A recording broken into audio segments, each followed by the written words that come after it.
Good evening. I'm Jason Johnson in for Joy Reid. In our nation's history, only one former president has ever been charged with mishandling classified information. Only one former president has taken highly classified information and stacked it next to a toilet in one of his houses. Only one former president has been alleged to take active steps to obstruct federal investigators from reclaiming that classified information. That man, Donald Trump, is now once again in receipt of classified information through intelligence briefings as president-elect. Those briefings started shortly after the election, in keeping with a custom dating back to the 1950s. And while we should all be worried about Trump regaining access to such highly sensitive information, given his track record of revealing it to our adversaries and the world, we should also be concerned with who will be responsible for preparing the highly classified daily intelligence briefings for the returning president. That falls with the office of the Director of National Intelligence, who, if confirmed, will be led by former Democratic Congresswoman turned MAGA Republican Tulsi Gabbard.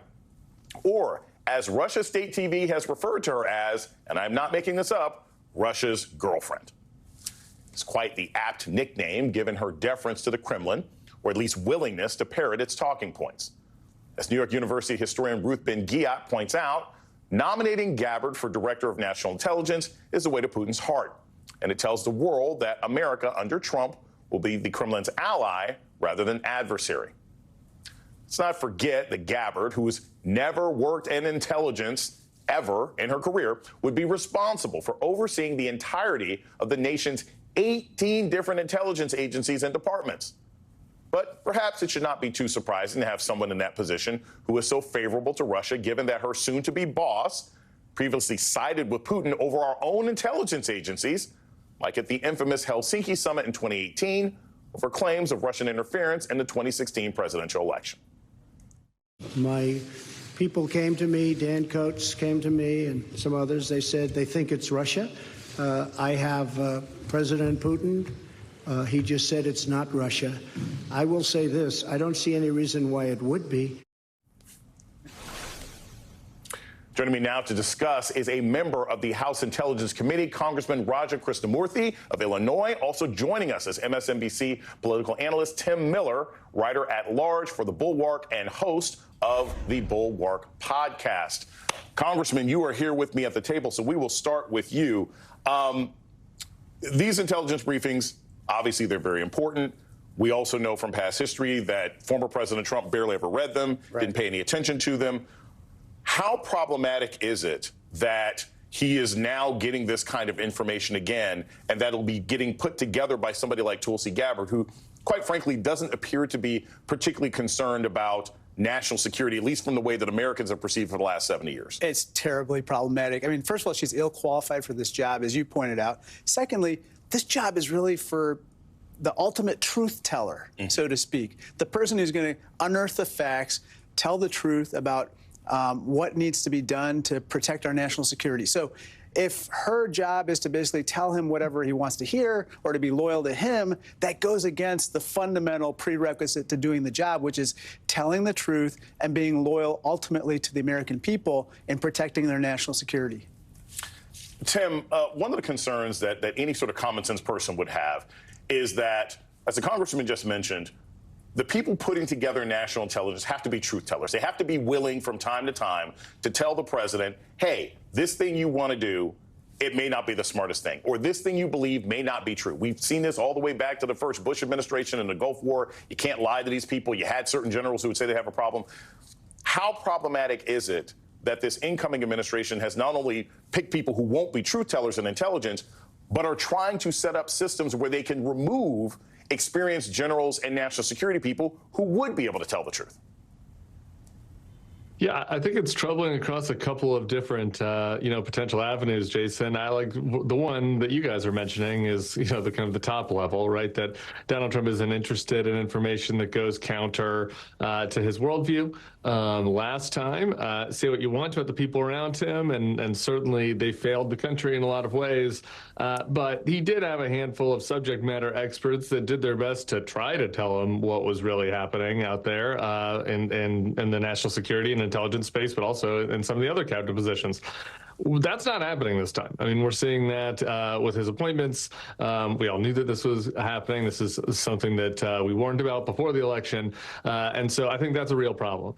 The other layer to the problem for me is thinking about how comfortable our allies are going to feel sharing information with us. I think that's something that there's going to probably be some reflection on in European capitals when they don't exactly know whether Donald Trump and Tulsi Gabbard are aligned with them, in particular with regard to the situation in Ukraine. I think we could kind of go down this rabbit hole a little bit more if you wanted, but I think that there's going to be potential issues there, not just coming from internally what people are giving Trump, but how the fabric of our alliances and how much intelligence sharing there's going to be there. Congressman, I want to play you some sound from Gabbard talking about the Ukraine and basically sounding like a Russian propaganda artist. Get your thoughts on the other side. Putin has made very clear all along that their security, in his mind, is what's at stake here, and they do not want to see. I don't want to interrupt you, U.S. and NATO Putin also said Ukraine is not a country. It is not. It's not strategically possible to think that Ukraine is going to beat Russia. Presidents Putin, Zelensky, and Biden. It's time to put geopolitics aside and embrace the spirit of aloha, respect, and love for the Ukrainian people by coming to an agreement that Ukraine will be a neutral country. Yeah, I don't remember that version of Aloha Moana. Maybe I missed that part of the film. Look, Congressman, the thing that concerns me most about this is, regardless of what people may feel about the United States support for Ukraine, and there are lots of different well-placed and well-meaning opinions on that, the fact that you have people who don't seem to have at least an appreciation for the American perspective on the issue and just want the perspective of the nation that was the aggressor, Russia. How problematic is that for our existing military and for the work that's already being done in that part of the world? Oh, I mean, it's going to harm our ability to assist Ukraine. Mm-hmm. But one other aspect of this, it helps the Russians in their influence campaigns. Right. Because they don't need to make a deep fake. They don't need to make some fake persona. They can just play Tulsi Gabbard all day long. Mm-hmm. Her statements, her press conferences, her videos, they can basically tweet it out to the world, and through their bots and fake accounts, disseminate it throughout other countries where we're trying to seek to gain the trust of the people there and trying to influence the way they think about current events. So this is something about the document scandal from Trump that I always thought was extremely problematic when it comes to national security, right? It's like you ever go to a friend's house, you got them a really nice card for their birthday, and then you come by a week later, it's like, well, where's the card, right? It's in the garbage or something like that.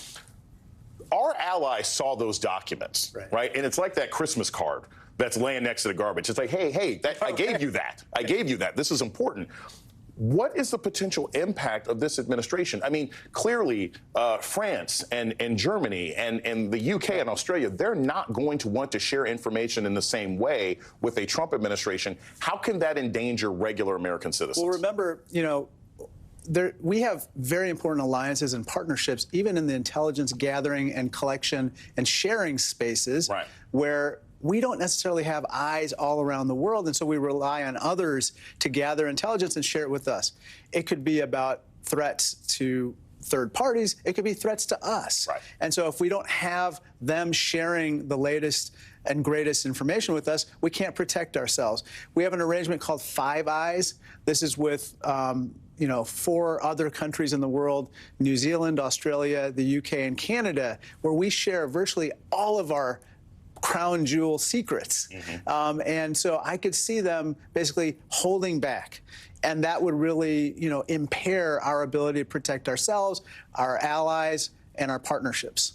It's really clear that the United States would no longer be in this national security group chat with this new administration, and that has real consequences. Tim, I want to move to some of these other people who are potentially going to be taking over important agencies. We just heard the announcement, and I honestly thought this was a joke, and then the staff told me, no, this is real, that Trump has picked TV personality and former Senate candidate Dr. Oz to run Medicare and Medicaid. Just your first thoughts with another television reality star being put in charge of hundreds of millions of lives directly and indirectly, and a huge budget in a critical government agency. Yeah, Jason, seems like we're on the wrong side of the political aisle, because we would have been prime cabinet potential, you know, had we been on the Trump side of things, because TV experience seems to be the #1 experience for him. Here's the thing about this that's like not funny, is that CMS, it's like a real bureaucracy. It's like a real agency with real responsibilities. It's the type of thing that I'm sure many viewers aren't familiar with, like Andy Slavitt and the people who have like run this agency in the past, because they're just competent bureaucrats. They're not TV figures, right? Some of these cabinet secretaries' roles really are a little bit, you know, are public facing, and like that's a big part of the job. Like that's not the case here. Like this is a massive bureaucracy that provides very serious healthcare services to the most vulnerable in society, the poorest people and the elderly. And like putting a charlatan from television in charge of it is preposterous. And, you know, like it's hard to predict exactly what the negative consequences are going to be. But surely this is not the best qualified person for the job. Congressman, here's the thing.